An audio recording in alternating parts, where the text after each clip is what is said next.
seperti hewan. Ulaika kal'an'am, mereka seperti hewan. Bangun pagi pikirannya dunia, cari makan, ke pasar jualan atau kemana, gak mikir sholat. Siang nanti mikirkan apa lagi, syahwat, perut, syahwat, kemaluan, terus begitu sampai malam. Hidupnya hanya sekedar syahwat dan syahwat. Nah, kalau dia masih punya ilmu, walaupun sedikit, akan timbul rasanya al-haya, rasa malu. Al-haya'u minal iman, rasa malu itu bagian dari keimanan. Dia masih bisa mengerem, bisa menghentikan lajur syahwatnya. Ya dia punya syahwat, tapi dia punya ilmu, dia arahkan. Malu lakukannya, malu dilihat orang. Masa orang kaya hewan? Antum melihat hewan itu gimana? Jago mamanya. Pagi-pagi yang dikejar apa? Babon. Betina. Dia tidak berpikir ini pitike sapa iki. Enggak perkiraan ini ayamnya siapa, yang penting kejar tumpaki. Itu bahasa kaminya. Tidak tanya dulu permisi, angka tuka wazoj tuka nikah, enggak. Tumbaki, yang penting syahwat. Masa manusia kayak gitu? Malu. Itu bagi mereka yang punya ilmu sedikit, bisa mengerem.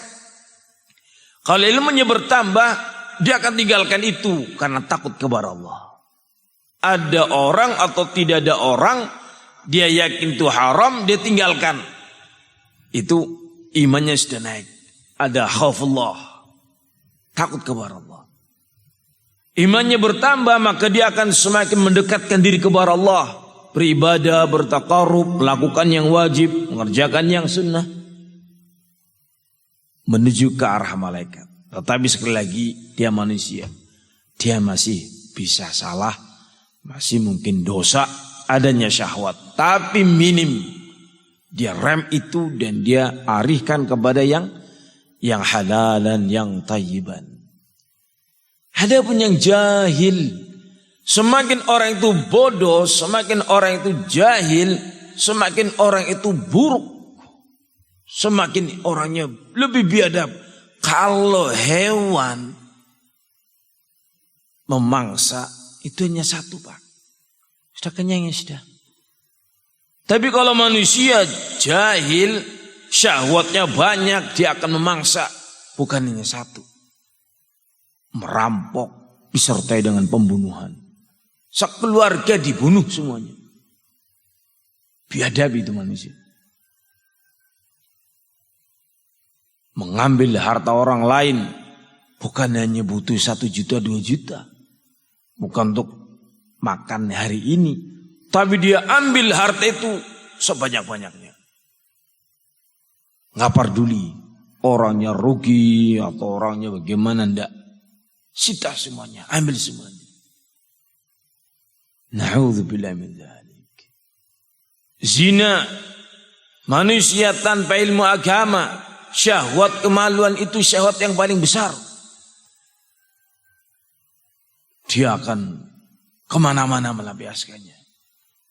Mencari wanita nakal, wanita penghibur, merusak rumah tangga orang, mencari perempuan lain, berselingkuh sana sini, wal'iyadzubillah. Al-Imam Ibnu Qayyim menyebutkan itu dalam kitab beliau Ad-Da' wad-Dawa. Yang namanya maksiat itu adalah tatawalludu ba'duha ba'dan. Maksiat melahirkan maksiat yang berikutnya. Tidak akan ada hentinya itu. Kecuali dia takut kepada Allah. Takut kepada polisi. Sudah ada polisi. Ya sudah diam semuanya. Begitu polisinya pergi lagi. Itulah namanya syahwat manusia tanpa ilmu, sangat mengerikan. Karena itu bahasa Al-Quran, ulaika kalan'am bal hum adallu. Mereka itu seperti hewan, bahkan lebih sesat daripada hewan. Hewan itu tidak punya akal untuk melampiaskan syahwat, hanya begitu saja. Dia tidak punya inovasi, tidak punya keinginan lebih dari kemampuannya. Kalau manusia, syahwatnya apa? Dicampur dengan akalnya. Akalnya memperjuangkan kepuasan syahwatnya terus. Sehingga akal itu semakin rusak tanpa ilmu, dan syahwat semakin menggebu-gebu. Wal'iyadzu billah. Ini semua kami bawakan sebagai contoh bahwa untuk bisa baik butuh ilmu. Tanpa ilmu tidak akan mungkin bisa baik. Karena itu berterima kasihlah kepada Allah, bersyukurlah kepada Allah Azza wa Jalla ketika Allah berikan kepada kita ilmu agama. Karena itulah satu-satunya yang bisa membangkitkan iman. Dan iman itulah satu-satunya yang mendorong kita beramal saleh dan menghentikan dari maksiat. Asy-Syaikh Ibnu Utsaimin ketika beliau menjelaskan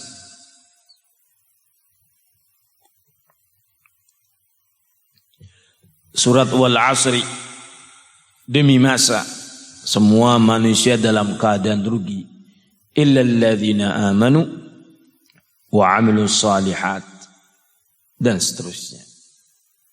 Dalam ayat ini tidak ada bahasa ilmu, tidak ada kata-kata ilmu. Yang ada semua manusia dalam keadaan rugi kecuali orang yang beriman, beramal saleh, tawasau bil haqqi, dan tawasau bis sabri. Ada bahasa ilmu di situ? Tidak ada. Tetapi Asy-Syaikh Ibnu Utsaimin mengatakan, ala ketahuilah, la iman liman la ilma lah. Tidak mungkin seorang itu bisa beriman kalau dia tidak punya ilmu. Mengimani apa? Ilmu saja nggak tahu. Ilmu itu masuk ke hati menjadi sebuah prinsip keyakinan yang dipegang erat-erat, lahir dari situ keimanan. La yakunul iman illa bil ilmi, kata beliau. Tidak mungkin seorang bisa beriman dengan baik dan benar kecuali dia harus punya ilmu. Yang kedua, wa amilus shalihat, beramal saleh. Juga tidak mungkin seorang bisa beramal saleh tanpa dia punya ilmu. Apa yang akan diamalkan? Ilmu saja nggak ada. Gimana caranya ibadah? Nggak tahu. Nah terus, kamu ibadah nggak? Yang nggak tahu juga nggak masa ibadah. Dari situ kita tahu pentingnya ilmu bagi kita. Kenapa? Karena syarat pertama beriman dan beramal saleh mutlak harus dipenuhi. Setiap individu kita harus beriman, setiap individu kita harus beramal. Dua-duanya tidak mungkin kecuali dengan apa? Ilmu. Kemudian yang ketiga, tawasau bil haq, saling berwasiat di atas kebenaran, dan tawasau bis sabr, dan saling berwasiat di atas kesabaran untuk di atas kebenaran. Ini juga butuh ilmu. Namanya tawasau bil haq, menasihati untuk di atas kebenaran. Dia harus berilmu terlebih dahulu sebelum dia tawasau bil haq. Tawasau bil haq itu adalah dengan kalimat lain ad-da'watu ilaih, menyebarkan dakwah, mengajarkan ilmu ke masyarakat. Nah, untuk bisa orang dakwah kepada kebenaran, ya butuh dia ilmu. Syaikhul Islam Taimiyah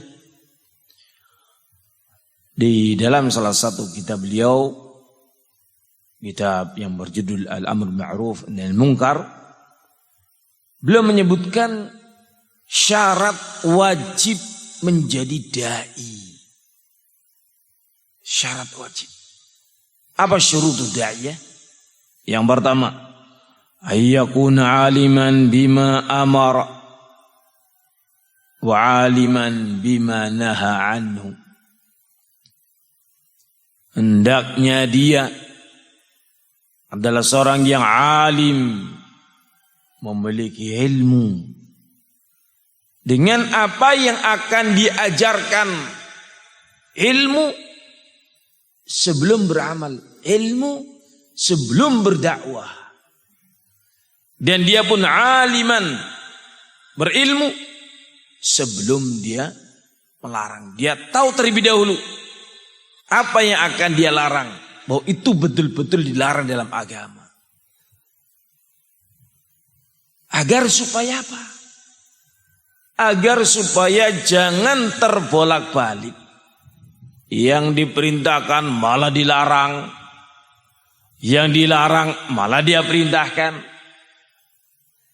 yang sunnah dia benci, dilarang olehnya. Jangan mengikuti yang sunnah, malah justru dia mengajarkan yang bid'ah. Ini kan kebalik-balik, Pak. Akibat apa dia kebalik-balik seperti itu? Akibat tidak punya ilmu.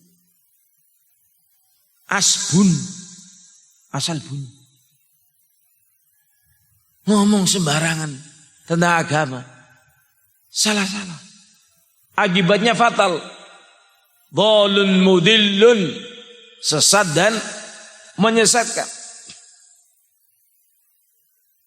Maka kaum muslimin, dalam surat Al-Asri tidak disebut kata-kata ilmu. Tetapi 4 syarat itu: beriman, beramal saleh, berdakwah kepada hak, dan bertawasa bisabar, saling menasihat untuk bersabar di atas al-haq. Tidak akan mungkin dilakukan oleh setiap kita kalau tidak punya ilmu. Karena itu ya kaum muslimin, sekali lagi kita bersyukur kepada Allah Azza wa Jalla. Allah jadikan kita sebagai hamba-hambanya yang gemar dengan thalabul ilmi. Masya Allah. Dan itu kenikmatan yang sangat besar. Fadlu minallah. Keutamaan yang sangat besar. Pemberian Allah itu macam-macam, Pak. Bahasa Arabnya fadlun minallah. Fadlullah, keutamaan dari Allah, anugerah dari Allah, bentuknya macam-macam. Ada yang bentuknya harta. Sawahnya luas, ladangnya luas. Dia punya toko, dia punya showroom mobil, dia punya pom bensin, supermarket. Duitnya berapa kira-kira, Pak? Banyak. Mungkin tidak ada nomor serinya. Saking banyaknya itu, Pak. Itu bukan pemberian yang paling top. Bukan. Semakin banyak harta, justru berbahaya bagi manusia. Ketika tidak disertai dengan ilmu. Kalau jenengan ditanya, kepengen kaya atau pengen miskin, Pak? Hah? Kaya, jujur mohon ya Pak, jujur. Siapa ini? Sinten diange sing pengen miskin, coba ngacung. Kaya ngapat, raine kaya ngapan deleng. Hebat teman. Betul kan sing pengen. Semuanya inginnya kaya. Dan raya lagi, Pak. Kaya, raya. Sing okeh duitnya. Nah, tapi ketika tanpa ilmu kau memiliki itu, justru menjurus kepada maksiat. Duitnya pirang-pirang, nggo ngapa maning. Bantalan sekali duit, Pak. Bantalan duit, kasurnya duit. Tidak lain tidak bukan larinya ke syahwat. Itu terdapat dalil tentang hal itu. Akan kami sampaikan nanti insyaallah. Pemberian yang paling besar adalah pemberian berupa ilmu agama. Ini anginnya kencang banget. Memang biasa ke sini Pak? Alimi, Masya Allah. Maksudnya nggak masuk angin ini kan? Masya Allah ya. Hadirin yang melakukan. Kita sedikit lagi ya. Pemberian yang paling utama adalah ilmu agama. Al-Imam Adz-Dzahabi dalam kitab beliau Al-Kabair, beliau menyebutkan sebuah riwayat, tapi secara sanad lemah. Cuman maknanya sahih. Inna Allah yu'ti dunya liman yuhib wa man la yuhib. Allah itu memberi harta itu kepada siapa yang Allah cintai dan kepada siapa yang Allah tidak cintai. Muslimin dikasih harta, rezeki, kafirin dikasih harta, rezeki. Gimana Pak? Bahkan kadangkala ada orang kafir yang kaya, raya Pak. Yang punya pabrik mobil-mobil itu Chinese, orang kafir, orang ini. Yang punya ini, pabrik rokok. Siapa itu Pak? Miliarder, bahkan triliuner. Wah, kafir. Itu bukan tanda Allah cinta. Jangan salah. Manusialah.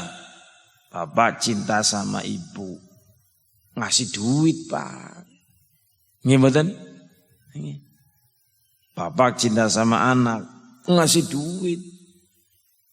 Harta itu bukan tanda Allah cinta. Walakin Allah la yudhi hadal ilm illa liman yuhib. Akan tetapi Allah Azza wa Jalla tidak memberikan ilmu agama ini kecuali kepada siapa yang Allah cintai saja. Allah dalam memberikan ilmu agama tidak diberikan kepada sembarangan orang, tetapi kepada orang tertentu yang Allah cintai, yang Allah akan angkat derajatnya. Sehingga orang kafir, orang musyrikin itu tidak dikasih ilmu agama. Maka bersyukurlah kepada Allah ketika Allah memberikan kepada kita ilmu dini, ilmu agama. Adapun harta masing-masing dikasih Pak. Cuman bedanya wonten sing kathah, wonten sing kirang. Nah, kirang raos jenengan tuli kirang Pak. Mung diwe pinten-pinten nggih raos kirang. Duite wis pira? 1 miliar. Beta sih kurang Pak. Nama malah gur ratusan juta, 700 juta, 800 juta. Tesi kurang Pak. Nama malah sing dikurang. Dunia niku mboten nonton rampungnya Pak. Nabi ngendika law kana libni Adam wadiyan min dhahab ahabba yakun la wadiyan. Kalau ada orang yang memiliki emas sepenuh lembah, gunungan kados niki niki lembah.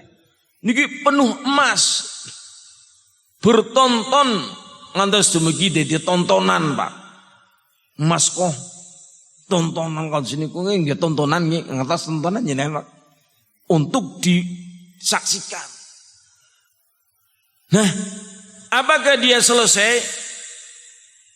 Tidak. Dia akan menginginkan emas yang kedua kali lipatnya daripada yang pertama. Ingin punya yang kedua kali lipatnya. 2 lembah, 3 lembah, 4 lembah. Wa ma yamlau fawilat turab. Dan tidak akan memenuhi mulutnya kecuali tanah. Maksudipun beripun? Mati bang.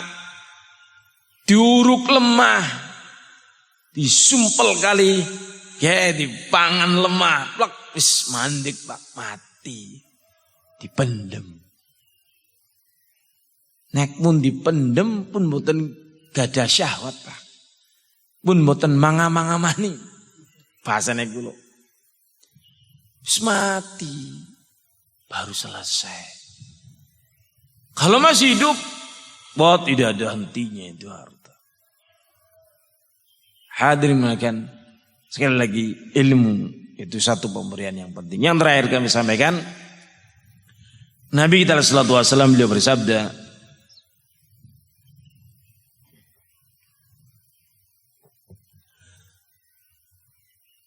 ad-dunya li arba'in nafarin. Dunia itu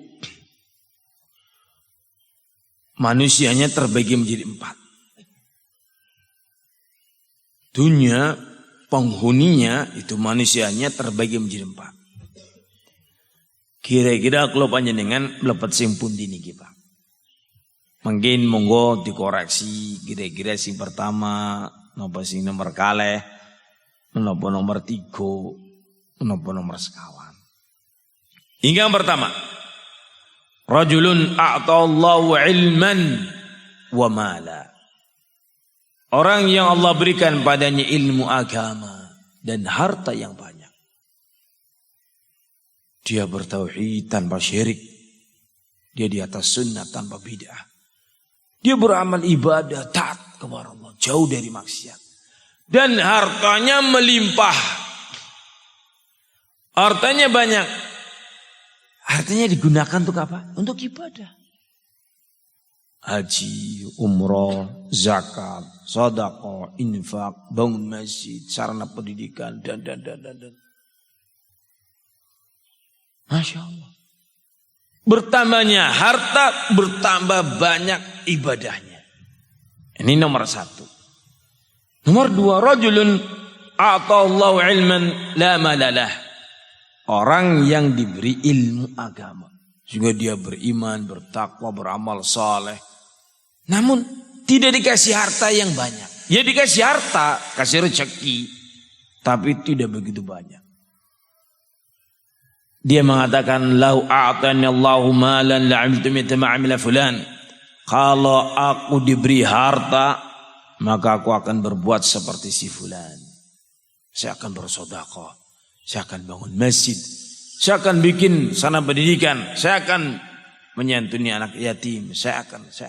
Seperti yang pertama tadi. Kenapa seleranya sama? Karena sama-sama punya ilmu. Sama-sama beriman. Sama-sama bertakwa. Orang yang kedua dengan niatan seperti itu. Pahalanya sama dengan yang pertama. Falahu bin niyatihi ajrun sawa. Dia dengan niatannya mendapatkan pahala yang sama dengan orang yang pertama. Masya Allah. Menjenengan kan milih sing pun dipak. Hingga nomor setunggal napa ingkang nomor kalih? Nomor setunggal nggih? Nomor setunggal. Cobi panjenengan perhatikan mriki. Hingga nomor setunggal, sugih. Makan, minum, enak, kendaraan mewah, mobilnya itu luar biasa, rumahnya besar, istrinya 4, Masya Allah, luar biasa. Dia banyak karyawan, gaji-gajian, hitung-hitungan, pom bensin dia 5, wah dia notanya banyak. Dia ini. Dia masih sibuk dengan sibukan duniawiya. Jual, beli, jual. Mikir bisnis properti. Bangunan ini. Masih banyak yang dipikirkan. Tapi memang kaya raya. Urusannya pun banyak. Notanya menumpuk. Harus setoran ini. Harus bayar ini dan sebagainya. Orang nomor 2. Hidupnya sederhana. Tapi pahalanya sama dengan orang yang pertama. Karena apa? Niatannya kuat. Jenengan pengen sing pertama napa sing keloro? Sing santai-santai ning palane gede. Boten bingung nota ning palane gede. Tapi ngene iku mobilnya ya saanane. Uripe ya sederhana. Mangane seketemune. Tapi palane sami. Milih sing budi. Sing pertama mon nggih.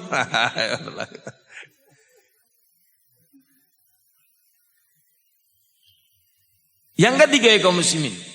Yang pertama dan kedua disebut Imam Ibnu Qayyim dalam kitab Miftah Darus Sa'adah minas su'ada. Dua golongan ini adalah orang-orang yang bahagia dunia dan akhirat.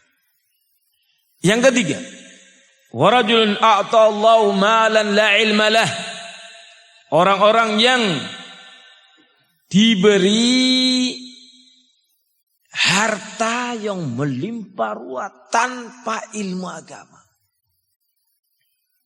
Dia bodoh, dia jahil. Tidak tahu iman, tidak tahu takwa. Salat beboten ngertos Pak, napa malih sanesipun. Ning dunyane kathah. Uangnya miliaran. Adanya apa? Syahwat. Maka dia puaskan syahwatnya. Semakin kaya, semakin banyak dia berzina. Semakin banyak dia menenggak khamr. Semakin banyak dia berjudi. Kenapa? Uangnya terlalu banyak. Dan yang ketiga adalah rajulun la ilma lahu wa la malalah. Orang yang tidak dikasih ilmu dan tidak dikasih harta. Dia bodoh. Dia tidak mengerti iman dan takwa. Dia tidak berfikir ibadah. Dia miskin. Hidupnya susah, repot. Motor saja motor butut. Ya. Balang gak ada asten kanya. Rumah saja gubuk reot, makan. Kadangkala gak ada, dia utang-utang ke sana kemari lah, miskin. Kere. Ngerti kere Pak? Susah. Tetapi dia mengatakan, "Lau a'tani Allah malan la'amiltu mithla ma 'amila fulan." Kalau Allah berikan kepadaku harta, aku akan lakukan seperti si fulan. Si fulan nomor berapa? Nomor 3. Seleranya sama. Saya akan judi, saya akan main perempuan, saya akan narkoba, saya akan ini dan itu. Hari-hari diskotik, hari-hari karaoke, hari-hari na'udzubillah min dzalik. Pikirannya begitu. Kenapa? Karena tidak punya ilmu agama. Karena bodoh. Sekarang dia tidak bisa berjudi. Sekarang dia tidak bisa berzina. Sekarang dia tidak bisa ke diskotik. Ya karena nggak punya duit Pak. Tapi coba kalau punya duit. Oh pikirannya niku Pak. Segi basi orang dia duit. Baru rencana. Kalau saya kaya. Saya akan begini begitu. Maksiat dan dosa. Maka dia yang keempat.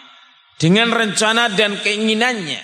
Kalau diberi harta akan melakukan seperti perbuatan orang yang nomor 3. Dia dosanya sama dengan dosa orang yang nomor 3. Sudah tidak berbuat apa-apa tapi dosanya pada baik Pak. Dengan yang ketiga. Milih mana Pak?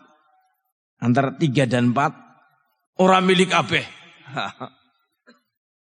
Kenapa? Karena Imam Ibnu Qayyim mengatakan haula'i minal asyqiya. Dua golongan yang kedua, nomor 3 dan keempat, mereka adalah orang-orang yang binasa. Dunia dan akhirat.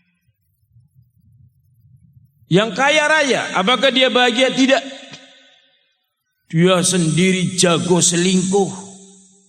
Istrinya pun tidak kalah. Saya juga bisa membalasmu. Dia pun berselingkuh dengan laki-laki. Kalau yang suami cari wanita nakal, Kalau yang istri cari berondong apa ya, apa. Tahu berondong apa? Jagung itu yang dibakar kan di berondong.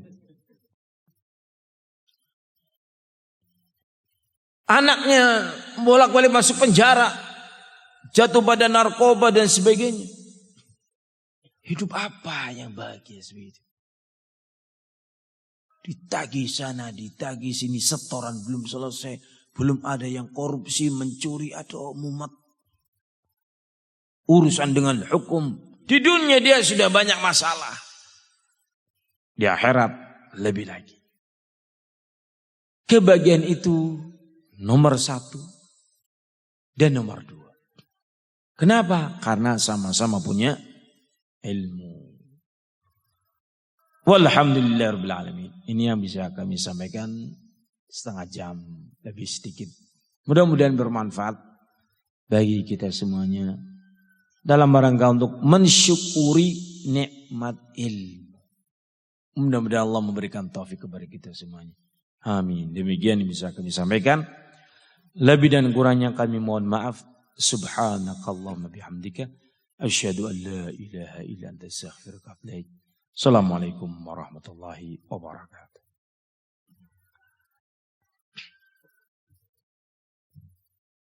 Orang yang kaya disebutkan dalam hadis mahbusun, tercegah masuk ke dalam al-jannah. Mahbus, tercegah. Maknanya apa? Dia banyak pertanggungjawabannya, Pak. Urusan dunia itu dari 2 sisi. Bagaimana dia mendapatkannya dan kemana dia pakai. Adapun orang yang miskin, ahlu tauhid, ahlu sunnah, urusannya singkat, Pak. Duitmu pira? 10 juta. Las titik. Rampung wisana lebu. Cepat dia masuk surganya, Pak. Urusannya tidak banyak.